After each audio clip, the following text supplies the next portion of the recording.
Today on the Packers Report, we're talking about the Trey Hendrickson trade dream being still alive. Is it still on the table? Could the Packers be making a move for star edge rusher as he is in the middle of a very lengthy contract dispute with the Cincinnati Bengals? And I'm not going to lie to you, okay? I thought this dream was dead. If you don't believe me, go back to Monday's show. In the second half of that show, I'm pretty sure I have a lower third graphic that says the dream is dead. I was really, really sad. Devastated, some might say. But over the past couple of days and over the course of this week, some things have changed. What are those things? Well, you got to stay tuned to figure out. Welcome into the show, everybody. My name is Joey Petersen. So happy that you are joining us today. If you want to donate to a good cause, all you got to do, hit that sub button. It's a free donation, okay? It locks you in for daily Packers content. And you got to subscribe now because it helps us win this sub battle against the Chicago Bears. That battle will be over at the end of July, okay? So just about a week longer. I need your help. Down 24 subs. That does not look good. If you hate the Bears, if you love the Packers, and if you love free daily content on the Green Bay Packers, you found the place to be. So on Monday, Trey Hendrickson seemed all but gone. And when I mean all but gone, I mean all but gone from the Green Bay Packers, meaning it seemed that he was seconds away from announcing that they've signed a long-term extension with the Cincinnati Bengals. Here's the tweet that I read on Monday's show. Trade day update. Sounds like the Bengals and Trey Hendrickson are working hard to get a new deal done, possibly as soon as today. Both sides are pushing to finalize an extension this afternoon. Almost there. Charlie Clifford, who covers the Cincinnati Bengals, heard from Mike Brown, the Bengals general manager, said we are not going to trade Trey. We're working on getting it done. We've been through a few, and he pushes hard. He gets emotional. We've never had an easy time of it. And if there's one thing that is consistent, it always gets done. I think this one will too. But things have changed over time. Like I said just a couple of minutes ago, and on the course and over the course of this week, things have been very, very different. Because we got to remember, T.J. Watt, at the end of last week, signed a 3-year, $123 million contract. $108 million of that contract was fully guaranteed. And I believe we have T.J. Watt to thank for derailing the entirety of Trey Hendrickson's contract negotiations. I think that they were probably really close to a deal. Okay, I think they were probably a couple days away from a deal. And then Trey Hendrickson now becomes the new highest paid edge rusher, $41 million a year. And of that 3-year deal, $108 million of that guaranteed at signing. That means wire transfer straight to the bank account, $108 million. Oh, how nice that would be. And Trey Hendrickson, he's not keeping it to himself how frustrated he is, right? He's sending signs. He's sending messages. He posted this on his Instagram with the geolocation tag in Florida. Now, that could be a lie, but it's not. He really is in Florida, and he made sure to post that on Tuesday, the day that veterans reported for Cincinnati Bengals training camp. Dianna Russini spoke to the edge rusher, and she had a ton to say about his current situation. Just spoke to pass rusher Trey Hendrickson, who's currently in Jacksonville, Florida. For the last 30 days, he had been at his home in Cincinnati and training. But as training camp approached, and he and his wife decided to leave. They received 2 offers in a 24-hour span, none containing the guarantees past the first year he was looking for. Hendrickson didn't want to hear the practice whistles while being a distraction to his teammates, so he and his wife, Alyssa, decided to pack up and head down to Florida. Down in Jacksonville, Hendrickson continues to train, hoping that a deal can be worked out. I was more than willing to take less in some ways in order to make this work. So what it's sounding like, almost a little bit of like a Zach Tom situation, okay? What it's sounding like to me is that he was willing to take less money per year if he got a higher guarantee or a higher signing bonus. We just saw Zach Tom take a contract that makes him the 3rd highest paid edge rusher, but it set the NFL record for signing bonus for an offensive lineman. And Cincinnati's not willing to do that. Cincinnati is totally butchering this. And this shouldn't be anything new. We've seen them butcher things like this before, okay? We've seen them do this time and time again. They're the cheapest organization, not just in the National Football League, but in my opinion, they're the cheapest organization in all of sports, okay?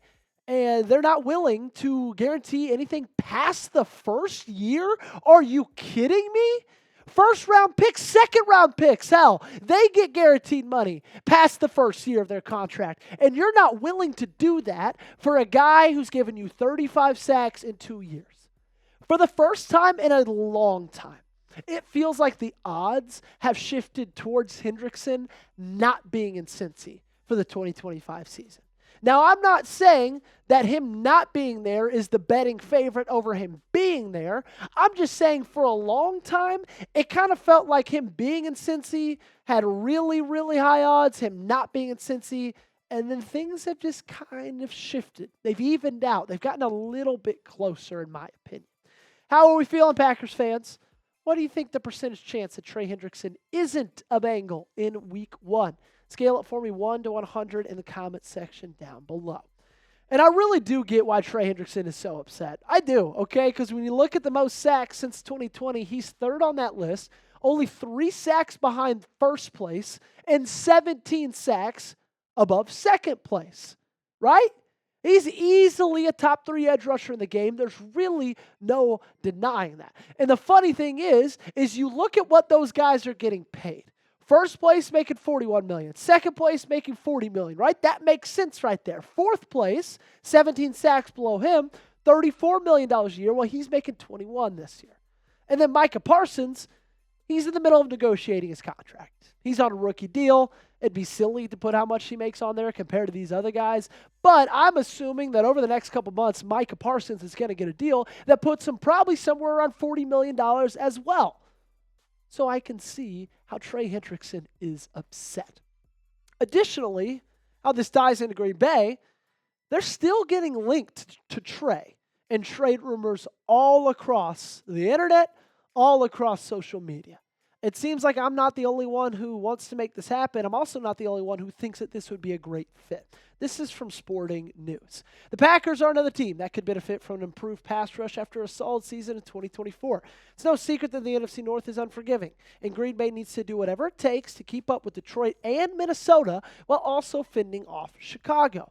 Adding Hendrickson improves the Packers, a team that may have fewer financial hoops to jump through than others. Green Bay may be something of a long shot, but it's a situation that makes sense. And I've already harped almost a million times, it seems, on how perfect that this fit would be between the Green Bay Packers and between Trey Hendrickson, okay? And I think there's 3 reasons why it would be such a perfect marriage. Up first, from a Green Bay lens, they need the pass rush help. They need it. They need it bad. And I know a lot of you guys want to look back to last year's numbers. You want to look at the sack number. You want to look at the sack percentage and say, Joey, this was a really good unit. I don't know what you're talking about. You're crazy for thinking that this team needs help. 45 sacks a year, that was top 10. Well, they didn't win consistently. When they pressured the quarterback, they got him down, which is great, but they didn't pressure him often.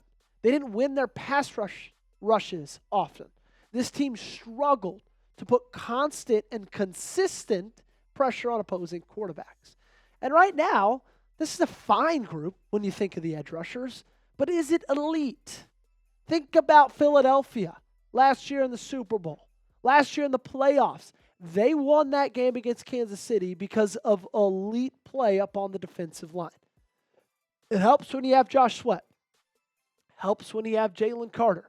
Okay? Helps when you have a lot of really great horses up front. I get that. But this team doesn't really have those guys, do they? Trey Hendrickson could be a step in the right direction. So that's reason number 1. Reason number 2, I think, is the most important. And I'm going to get to that in just a little bit. But I have to ask you first, do the Packers need another edge? I kind of feel like they do, but you may feel differently than me. I want you to let me know in the comment section down below. It's all about the money, ladies and gentlemen. That is all it's about. That's all it's ever been about over the last decade. That's all it's ever going to be about for the next decade.